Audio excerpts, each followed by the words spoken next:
네, 말씀으로 바로 들어가기에 앞서서 지난 시간에 우리가 무엇을 배웠는지 함께 복습을 하고 좀 말씀을 들어갈까 합니다. 말라기 1장을 통해서 우리는 바벨론에서 귀환한 이스라엘 백성들이 성전이 재건이 되면서 헛된 소망, 잘못된 소망을 품게 됩니다. 헛된 소망이 뭡니까? 이방 나라들처럼 강건해지는 것, 강국이 되어지는 것, 그리고 가시적인 축복, 번영을 꿈꿔왔죠. 그러나 하나님은 그걸 원하시지 않았습니다. 재건된 성전을 통해서 오실 메시아를 기대하는, 예수님을 기대하는 게 하나님의 의도였는데 귀환한 이스라엘 백성들은 그걸 알아차리지 못한 채 헛된 소망, 잘못된 세상적인 소망을 품게 됩니다. 그러다가 소망이 좌절이 되죠. 왜냐하면 경제적으로도 많이 힘들었고요. 그리고 기근이나 또 질병 가운데 있었고 또 외교적으로 많이 어려웠던 것으로 보입니다. 그러면서 소망을 품고 있던 이스라엘 백성들이 좌절하자 하나님에 대한 불신, 그죠? 하나님에 대한 불만에 사로잡히게 됩니다. 자, 그러면서 하나님을 향한 제사가 불경건하게 드려집니다. 그리고 그들의 삶과 그들의 어떤 생활들이 무너지기 시작합니다. 하나님이 기뻐하시지 않는 삶을 살아가게 되죠. 이러한 시기에 누굴 보냈죠? 말라기 선지자를 보냈습니다. 이 말라기 선지자를 통해서 하나님은 크게 두 가지 메시지를 이스라엘 백성들에게 전달하고 있습니다. 첫 번째는 내가 너희를 여전히 사랑한다. 내가 너희의 관심을 계속 갖고 있단다 라는 하나님의 그 아버지의 사랑을 표현하셨고요. 비추어 주셨고, 두 번째는 경고의 메시지였습니다. 그러나 너희가 돌아오지 않으면 저주와 징계가 내려질 것이다 라는 메시지가 함께 전달되고 있습니다. 특별히 오늘 2장으로 이제 들어갑니다. 2장 우리가 방금 1절에서 이제 3절까지 읽게 되었는데요. 이 2장 1절에 3절은 제사장들에 대한 하나님의 말씀이 선포되어집니다.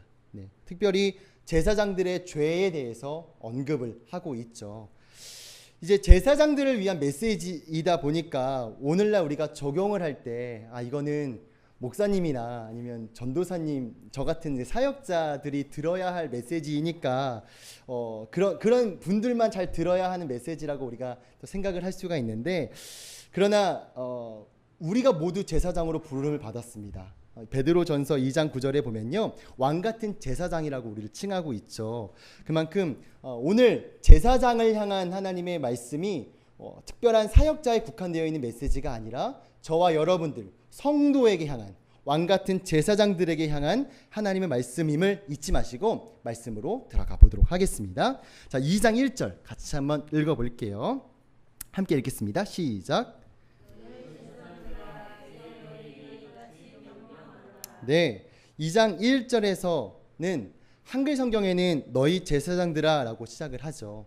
그러나 히브리어 원문을 보면요, 이제라는 접속사로 시작을 해요. 이제라는 접속사. 그러면서 2장이 시작이 되는데, 여기서 이제라는 단어가 굉장히 중요합니다. 왜냐하면 히브리어 단어의 웨아타, 저도 잘 몰라요. 웨아타라는 단어로 시작이 되는데요.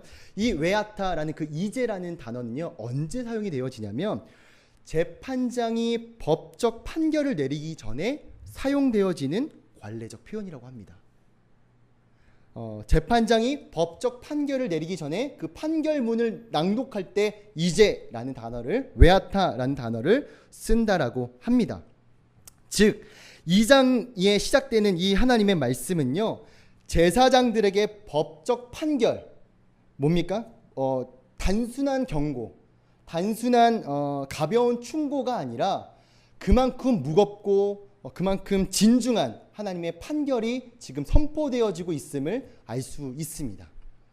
자, 어떤 판결이길래 하나님이 이런 단어까지 쓰면서 제사장들에게 권고하고 있는지, 경고하고 있는지 2절 한번 읽어보도록 하겠습니다. 2절 함께 읽을까요? 시작.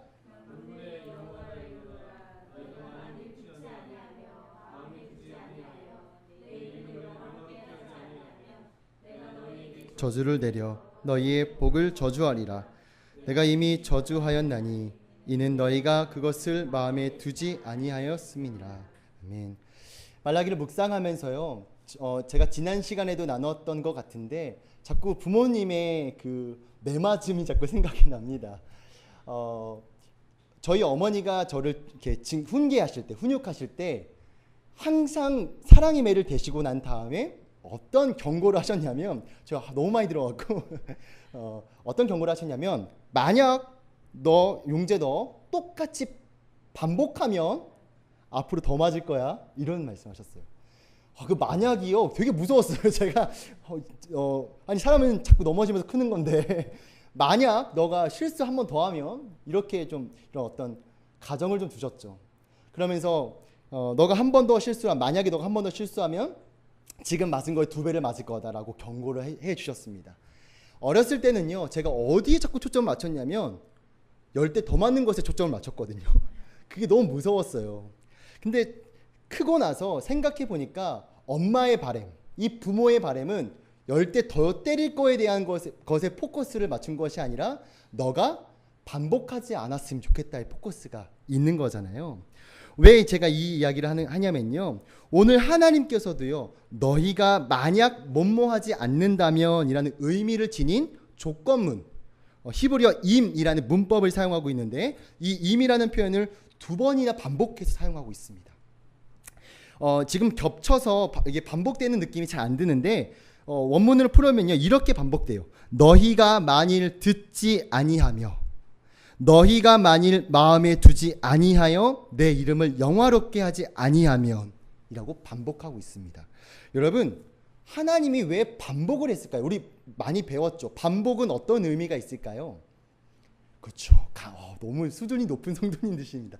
강조입니다. 강조예요. 지금 하나님은요, 2번이나 만일 뭐뭐하지 않는다면 이라는 조건문을 하나님께서 말씀하시면서 강조하고 있습니다. 무엇을 강조하는 걸까요? 2가지 강조하는 것을 볼 수가 있습니다. 첫 번째는요, 하나님께서 제사장들이 하나님의 말씀을 듣기를 원하시는 그 간절한 마음을 강조하고 계시다는 거예요. 하나님의 바램, 하나님의 소망, 내 말씀을 너희가 듣기를 원한다라는 그 마음이 반복해서 하나님의 마음을 강조하고 있는 겁니다. 더 나아가서 말씀을 듣는 것뿐만이 아니라 그 하나님의 말씀, 하나님을 마음에 두기를 원한 그 하나님의 마음이 지금 반복하면서 강조되어지고 있습니다. 그게 또 강조되는 게 있죠. 그러나 그들은 사실상 그렇게 하지 않았음도 강조하고 있습니다. 그러니까 2가지 강조하는 것이죠. 하나님의 바램, 하나님의 소망을 강조하는 그 하나님 마음 비추시면서 반대로 제사장들이 그 하나님의 바램대로 하지 않고 있음을 현실적으로 강조하고 있다는 것을 우리가 알 수가 있습니다. 저는 오늘 이 말씀을 묵상하면서 너무 마음이 아팠습니다. 왜냐하면 하나님이 강조하신 것만큼 하나님의 말씀을 듣기를 원하셨고 마음에 두기를 원하셨지만, 그들은 철저하게 하나님의 말씀을 가까이 두지 아니했던, 그렇게 하지 않고 있음을 강조하고 계시는 그 아버지의 마음, 하나님의 마음. 여러분, 단순한 분노가 아니라, 단순한 경고가 아니라 이 하나님의 가슴에 미어짐, 이 하나님 가슴이 찢어지심을 그런 마음으로 고백되고 있다는 것을 제가 이 말씀을 통해서 느끼곤 합니다. 여러분, 우리가요, 이 하나님을 기억해야 될 줄 믿습니다. 우리가 죄 가운데 있을 때, 제가 어렸을 때 어머니한테 그 10대 맞은 것만 강조해서 엄마를 두려워했던 것보다, 내가 이렇게 엄마의 마음을 속썩였을 때 엄마의 마음이 얼마나 아플까에 대한, 물론 철은 좀 늦게 들었지만 그런 마음을 일찍 들었다면 얼마나 좋았을까요? 우리도 죄 가운데 있을 때 하나님이 나 어떻게 벌하실까, 그런 두려움도 우리에게 필요하겠지만, 우리가 정말 가져야 할, 생각해야 될 하나님의 모습은, 우리가 죄 가운데 있을 때 하나님 그 모습을 보시고 가슴 아파하시는 그 하나님, 우리가 그 하나님을 묵상해야 될 줄 믿습니다. 그럴 때에 우리가 또 죄 가운데에서 금방 또 벗어날 줄 믿어요. 제가 재미난 얘기를 들었는데, 얼마 전 TV 프로그램에 강균성 씨가 이제 나왔습니다. 강균성 씨가 크리스찬이고 여러 지역을 돌아다니시면서 혼전 순결에 대한 강의를도 하고 계시거든요. 그럼 청소년들에게 되게 유쾌하게 강의를 하는 사람이에요. 가수이죠. 근데 그 강균성 씨가 이제 중학생들 대상으로 야한 동영상을 끊는 방법에 대해서 강의를 합니다. 되게 이상적이고 또 실생활에 적용이 안 되는 이야기를 할 줄 알았는데 되게 실생활에 잘 적용이 되는 이야기를 했어요. TV 그 모니터에 옆에 어머니 아버지 사진을 붙여놓으라면 동영상을 안 볼 수 있다 이라는 우스갯소리를 좀 가볍게 이야기를 했는데요. 되게 좋은 꿀팁이다라는 생각을 하게 됐고, 저는 오늘 이 말씀을 보면서 우리가 죄 가운데 있을 때에 가슴 아파하시는 하나님을 우리가 묵상한다면 우리의 마음 가운데 또 죄에 금방 벗어날 수 있지 않을까라는 또 생각을 하게 됩니다. 어쨌든 하나님은요 가슴이 미어지면서 가슴이 아프시면서 그런 현실을 강조하며 지금 말씀하고 계십니다. 그렇다면 여러분, 하나님이 정말 간절히 원하셨던, 강조하셨던 하나님의 말씀을 듣는다, 마음에 둔다는 어떤 행위일까요? 여기서 듣는다라는 히브리어 원형은요, 목사님도 예전에 많이 말씀하신 것 같은데 쉐마으라는 단어에서 파생된 거라고 해요. 듣다가 쉐마으라는 단어에서 파생된 단어인데, 이 쉐마으라는 단어의 특징은요, 단순히 귀로 말을 듣는 행위만을 지칭하는 것이 아니라, 잘 들으십시오, 말을 진지하게 듣고 그것을 생각하여 동의하고 순종하는 행위까지 포괄되는 행위입니다. 하나님이 원하셨던 하나님의 말씀을 듣는다는 단순히 이 귀로 음성을 듣는 게 아니라 하나님의 음성을 듣는 것을 넘어서 생각하고 동의하고 우리의 삶 가운데 순종하는 행위, 이것이 바로 쉐마으, 듣는다라는 거죠. 저와 여러분들에게도요, 하나님 지금 원하시는 건 말씀을 듣는 건데, 이 말씀을 듣는 것이 좋은 정보, 좋은 지식을 얻는 것이 아니라 그것을 넘어서 이 말씀을 생각하고 동의하고 우리의 삶 가운데 순종해내는 행위, 이것이 하나님 원하시는 들음일 줄 믿습니다.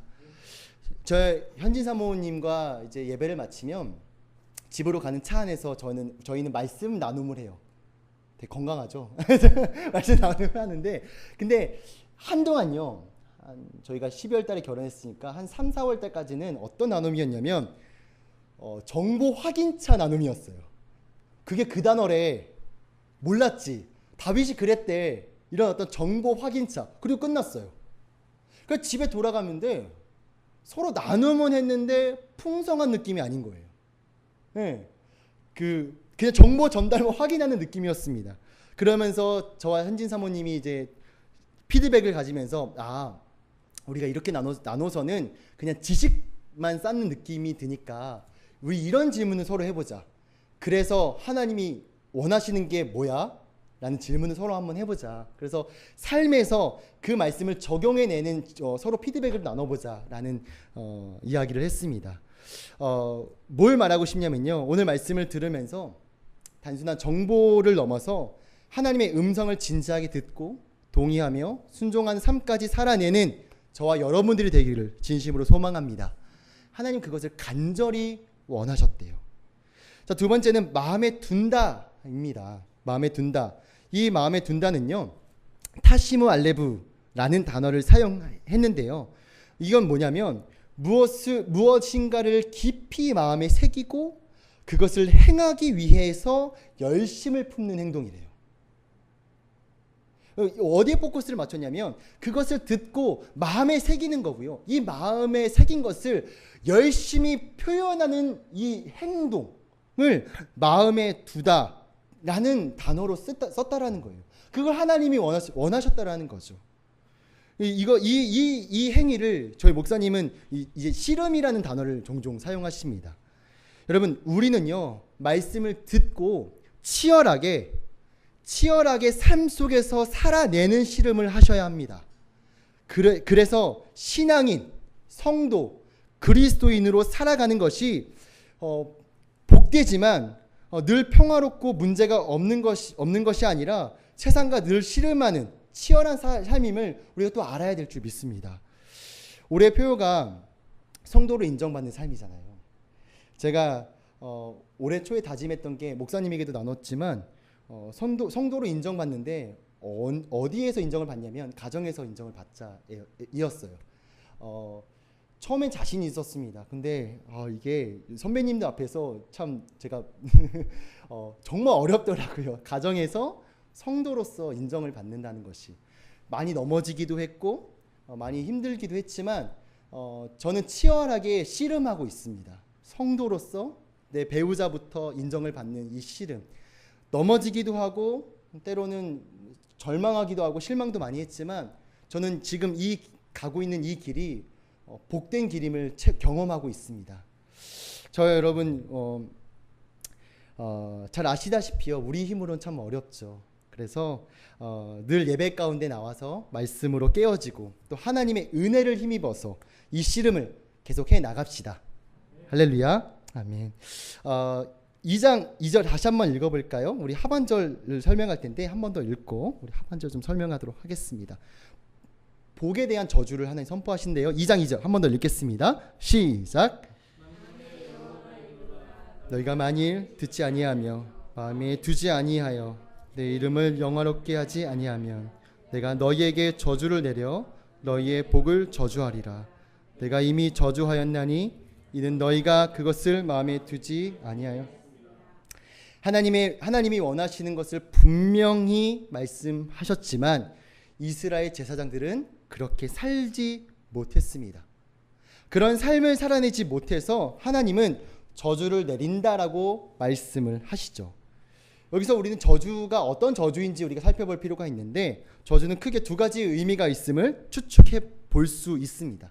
왜냐하면 2절 하반절에 나타난 너희의 복이란 단어가 복수로 사용되어져 있기 때문입니다. 어떤 복인지 먼저 우리가 살펴볼 텐데 1차적으로 제사장들이 갖고 있었던 복 중에 하나는 11조의 복이었습니다. 이 11조의 복은요, 백성들이 가져다 주는 11조를 통해서 나름의 생활을 영위할 수 있었죠. 뿐만 아니라 여러 가지 재물을 통해서 레위 제사장들에게 할당되는 양식도 있었습니다. 이 복이 끊어진다라는 의미인 거죠. 두 번째 복은요, 제사장의 권위 중에 하나님의 복을 대신 빌어주는 특권이 있었습니다. 백성들은 하나님의 복을 받기 위해서 제사장들 앞으로 나와왔습니다. 그래서 제사장들이 하나님을 대신하여 하나님의 사자의 그 위치로 복의 통로가 되었죠. 이 복의 통로를 하나님은 거두어 가신다라는 의미입니다. 이제는 복의 통로가 아니라 저주의 통로가 될 것임을 암시하고 있죠. 왜요? 2절 하반절에 이렇게 나옵니다.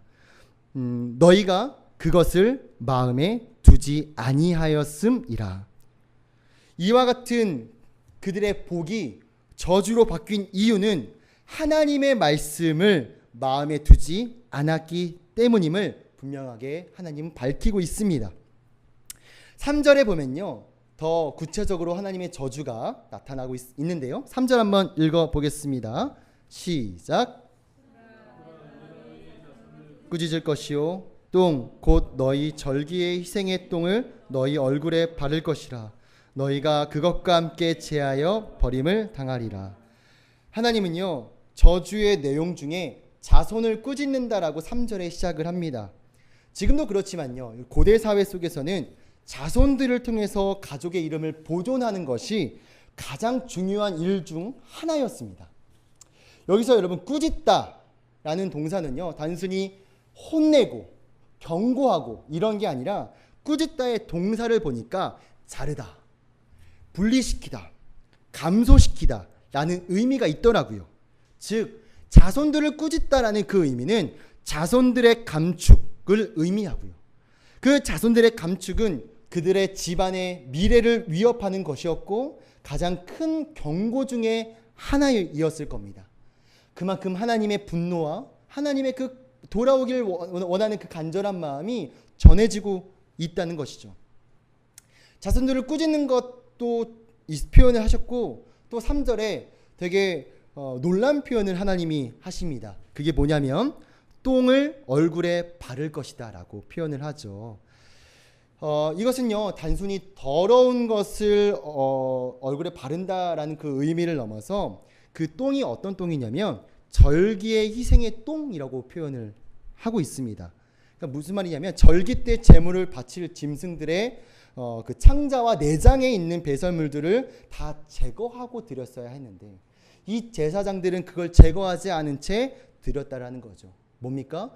부정한 방법으로 배설물이 다 들어있는 상태에서 하나님께 제물을 드리고 있음을 우리가 추측할 수 있습니다. 그 행위를 지적하면서요, 하나님의 그 배설물을 어디에 바르겠다고 하시죠? 얼굴에 바르겠다고 합니다.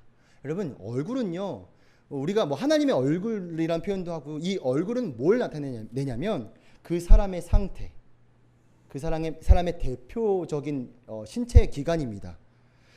그리고 그 배설물 똥은요, 거룩함과 상반되는, 즉 부정함을 의미하죠. 그 부정함을 얼굴에 바르겠다라는 것은 그들의 영적인 상태를 그들도 알고 만민이 알게 될 것임을 경고하고 있다라는 겁니다. 여러분, 하나님은요, 이 죄를 수면 위로 들추시는 하나님이십니다. 최근에 안타까운 이야기이고, 저도 그 기사를 보면서 저도 경고하고 마음을 다잡았던 기사가 뭐였냐면, 한 부목사님이 중고등부를 이제 사역을 하실 때 한 여학생을 성폭행했던 사건이 있었습니다. 그 여학생이 신학 그 전공을 또 이제 진학을 했음에도 심한 우울증으로 인하여 스스로 목숨을 끊는 그런 일들이 최근에 있었습니다. 그래서 유서 가운데 그 부목사님에 대한 사건이 이제 수면 위로 이제 이렇게 표현을 하면서 수면 위로 드러나게 되었는데요. 우리가 이런 것을 보면서 하나님은 죄를 수면 위에 드러내시는 하나님이심을 잊지 말아야 될 것입니다. 은밀한 죄 가운데서도 우리가 늘 거하고 있을 때 하나님은 물론 참으시고 우리를 기다리기도 하시지만 때로는 하나님의 인내가 차올랐을 때는 그것을 수면 위에 들어올리시는 그 하나님을 우리가 경외하는 마음으로 또 경계하는 마음으로 우리가 늘 생각하면서 은밀한 죄 가운데 나와야 될 줄 믿습니다. 우리가 3절까지 읽으면서 엉터리 제사장들의 모습들을 보았죠. 저는 말씀을 준비하고 또 묵상하면서 마음이 불편하기도 했고 또 마음이 힘들기까지 했습니다. 왜냐하면요, 이 제사장의 모습 속에 저와 닮은 모습이 있었기 때문입니다. 그리고 하나님이 그 모습을 보면서 단순한 분노가 아니라 가슴 아파하시는 모습까지 묵상이 되어지니까 참 힘들기까지 했습니다. 여러분, 우리가 죄 가운데 있지 않아야 할 이유는요, 우리가 죄 가운데 있지 말아야 할 존재이죠.